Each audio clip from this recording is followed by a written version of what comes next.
মালিক ডাক দিবে, আয় বান্দা। ওয়াসিকাল্লাযীনা তাকাউ রাব্বাহুম ইলাল জান্নাতি যুমারা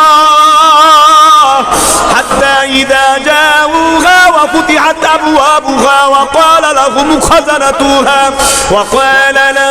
খাযানাতুহা সালামুন আলাইকুম তিবতুম ফাদখুলুহা খালিদিন।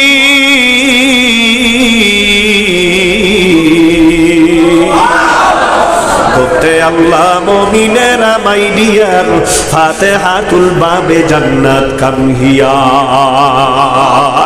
আশিকারা রোজে মাহশার বা কিয়ামত কারেনি, আশিকারা জুজ তামাশা ই জামানে জারেনি। আশিকারা মিল্লাত মাযহাব জুদাস, আশিকারা মিল্লাত মাযহাব খুদাস। মিয়ানে আশিক মাশুক কেরাম জি কেরামান কাতিবিন রাহামান খবর নিস। কিয়ামতের ময়দান কায়েম হওয়ার পর চারটা পরীক্ষা যা উত্তীর্ণ হবে নামাজ এবং সবরের মাধ্যমে। মালিক ডাক দিয়ে বলবে, বান্দারে আয় আয় আয়। এ ফেরেশতারা এই সবরকারী বান্দা নামাজের মাধ্যমে সবর কইরা সাহায্য চাইছে। আমার এই বান্দা নামাজ ছাড়া জিকির ছাড়ে নাই, সব গুজারি মাসিক ইসলাম ছাড়ে নাই। ওয়ায়ুযাক্কিহিম কলবের রোগগুলি দূর করার জন্য হক্কানি পীরের হাতে নাই, রাসূলের হাতে হাত দিয়েছে। আল্লাহু আকবার। কলবের ভেতরে মাওলার ইশকের আগুনটা জ্বালাইয়া আসছে। আমি মাওলার মোহাব্বতের আগুন সিনায় জ্বলছে। এই বান্দাগুলারে ডাক দে, আয় আয় দলে দলে আজকে জান্নাতে ঢোক। আমি আল্লাহদেরকে জান্নাতটা প্রতিদান দিছি। জান্নাতের মধ্যে সবচেয়ে বড় নিয়ামত হবে আমি মালিক আল্লাহ পাকের দিদার। जन्नत दो सबसे यार क्या करूं, आरज़ू है मैं तुझे देखा करूं। हूरे गिल्मा जितना मत है तू, सबसे बेहतर नेमते दीदार तू। এই জন্য বলবো সিনার মধ্যে মাওলার মহব্বতের আগুন লাগাও।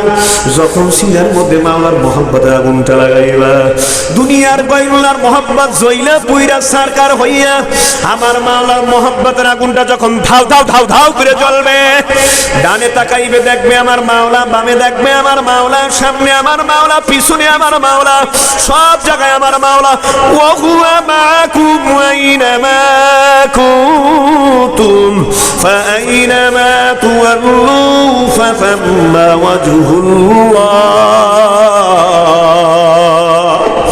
ونحن أقرب إليه من حبل الوريد। মুসাফিরা দলেরা কবর পথের পথিক আমার ভাইরা, যুবক ভাইরা, যারা নবগত আসছেন নতুন আমার যুবক কলিজার টুকরা যুবক আমার ভাইরা, পর্দার মা ও বোনেরা, মালিক যেহেতু সব গুজারি মাসিক ইস্তেমায় আল্লাহ ওয়ালাদের সোহবতে জাকিরিনদের সোহবতে নিয়ে আসছেন, দিলটা নরম করো, দুই ফোঁটা চোখে পানি নাও। এই দুনিয়া কিছুই না, আজকে আসি আমরা, কাল নাও থাকতে পারি। মায়ার বন্ধন ছিন্ন কইরা কিন্তু একদিন আমি আপনার দাদাগিরও কবরে যাওয়া লাগবে। আমার আব্বাকে তো 2 বছর আগে কবরে রাখলাম। একটা দিন আসবে আমারও জানাজা হবে, তোমারও জানাজা হবে। তোমাকে আমাকে ধইরাও কিন্তু আপন জনেরা ওই মাটির ঘর কবরের ভিতরে রাইখা দিবে। যদি মাওলার আশিক পাগল হইয়া কবরে যাইতে পারি, ওই কঠিন অন্ধকার ঘর কবরের ডান পাশের বাম পাশের কঠিন মাটির চাপ তোমাকে আমাকে দিবে না। মুহূর্তের ভিতরে কবরটা জান্নাতের টুকরা বাগান হয়ে যাবে। আল্লাহু আকবার। আল্লাহর সবাইকে মাওলার খাস আশিক হিসেবে কবুল করে দেন। তখন নামাজ এবং সবর লাগবে। বলে কেমন সবরের গুণটা এখতিয়ার করা হবে। এই জন্য তো মাওলার মহব্বতের আগুন যদি সিনায় জ্বালাইতে পারো, তাহলে দেখবা তোমার ভিতরে নামাজ এসে গেছে, তোমার ভিতরে সবরের গুণ তৈরি হয়ে গেছে। দুনিয়া নামক এই পরীক্ষার হলে তুমি উত্তীর্ণ হইয়া বিনা হিসাবে মাওলার জান্নাতে ব্যবহার হইতে পারবা। এই জন্য 1 নাম্বার শর্ত, তোমার পরবে মাওলার মহাব্বতের আগুন জ্বালাইতে হবে। মুহতারাম দুনিয়ার সমস্ত মুহাদ্দিসিন ইকরামগণ, মুফাসসিরিন ইকরামগণ একমত, সমস্ত ফুকাহা ইকরামগণ একমত, মাওলার মহাব্বতের আগুন ততক্ষণ পর্যন্ত তোমার সিনায় জ্বলবে না যতক্ষণ পর্যন্ত তুমি বেশি বেশি মাওলা পাকের জিকির না করবা।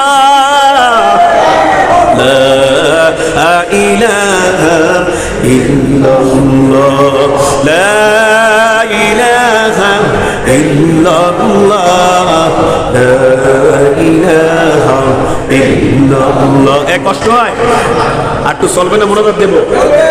এই তো সাউন্ড কমে গেছে, খিদা লাগবে মনে হয়, চলবে না মোনাজাত দেবা? আল্লাহ কবুল করে। আত্মার খোরাকও দরকার আছে না নাই? জোরে কন।